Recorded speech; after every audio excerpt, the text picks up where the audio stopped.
বাড়িতে কেউ আছেন? কে? আমি সাকিনা। দাঁড়াও, আসছি। আগে বলো, কাকে খুঁজছো? আগে মণিদীপা দিদিমণি বাড়িতে আছেন? মণি? তুমি কে মা? আমি সাকিনা, দিদিমণির সঙ্গে দেখা করতে এসেছি। তুমি কি বলবে?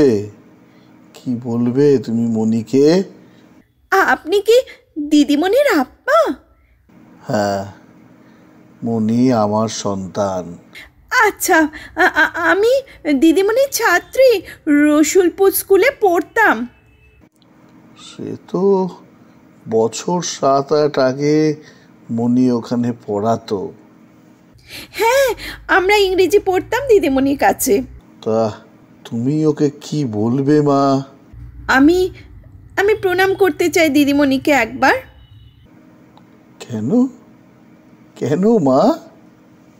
কাকাবাবু, আমি খুব দরিদ্র ঘরের সন্তান। আমার আব্বু টোটো রিক্সা চালায়, মা জরির কারখানায় কাজ করে। আচ্ছা। আমার যখন 14 বছর বয়স, তখন আমার নিকাহ ঠিক করে দেয় আব্বু। আচ্ছা, এবার বুঝেছি মা। কত কাদা কাটা করেছি তখন কাকাবাবু। কাকাবাবু, দিদিমণি আমার বাড়িতেও গিয়েছিলেন তখন, বুঝিয়ে বলতে যে পড়াশোনা করা কত দরকার, 18-র আগে বিয়ে দেওয়া যায় না, তাও বলেছিলেন।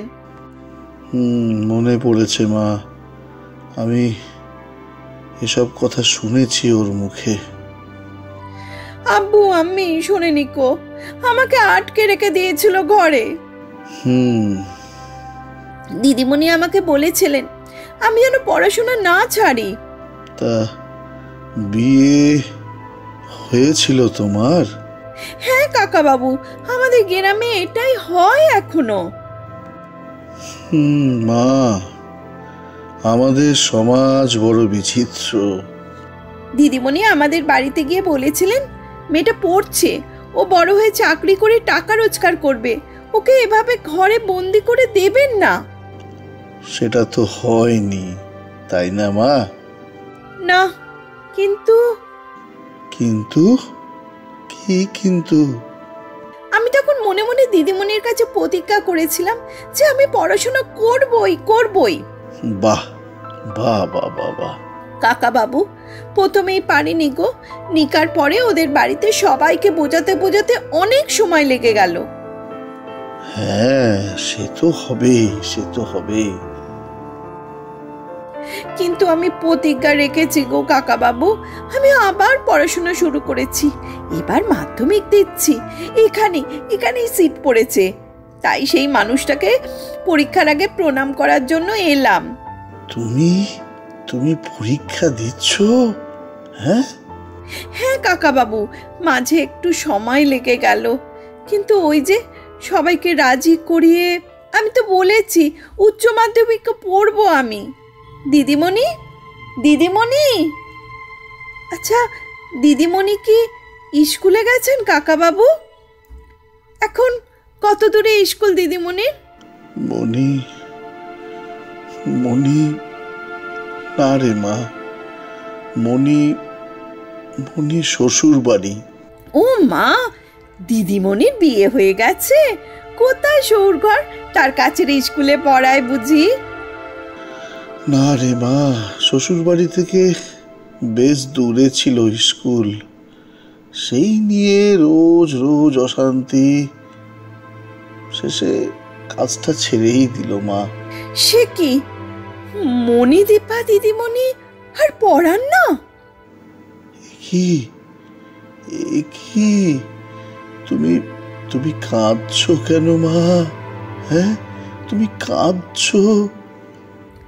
আমার মতো বাকি সাকিনা, রুবিনা, উমা, সরস্বতীদের কি হবে তাহলে? মণি তোমার এত প্রিয় ছিল? হ্যাঁ, দিদিমণি আমাদের সাহস ছিলেন কাকাবাবু। আমি মনে মনে ওনার কাছে প্রতিজ্ঞা করেছিলাম, তাই আবার পড়তে পেরেছি। মনে মনে তুমি প্রমিস করেছিলে বলে। কাকা বাবু, প্রতিজ্ঞা তো রাখতেই হয়। প্রতিজ্ঞা রাখতেই হয়। প্রতিজ্ঞা রাখতেই হয়। কাকা বাবু, কাকা বাবু, আপনার চোখে জল কেন? আমি কি কষ্ট দিলাম আপনাকে? কষ্ট? না মা, না। তুমি আমার চোখ খুলে দিলে মা। সাকিনা, তুমি আমার চোখ খুলে দিলে। কিভাবে? আমিও তো প্রমিস করেছিলাম মা, আমার মেয়েটাকে কোনো দুঃখ কষ্ট পেতে দেব না। তাও তাও মেয়েটা খারাপ আছে জেনেও আমি কিন্তু কিছুই করিনি রে মা, কিছুই করিনি। আসলে প্রমিস ভেঙেছি, আমি প্রমিস ভেঙেছি। কাকা বাবু, থ্যাংক ইউ সাকিনা মা, থ্যাংক ইউ। আমি আমি আজই মনিকে ফোন করে বলবো প্রয়োজনে এখানে চলে আসতে, কিন্তু নিজের স্বপ্নকে যেন তিলে তিলে হত্যা না করে। আমি আজই বলবো, হ্যাঁ আমি আজই বলবো মনিকে।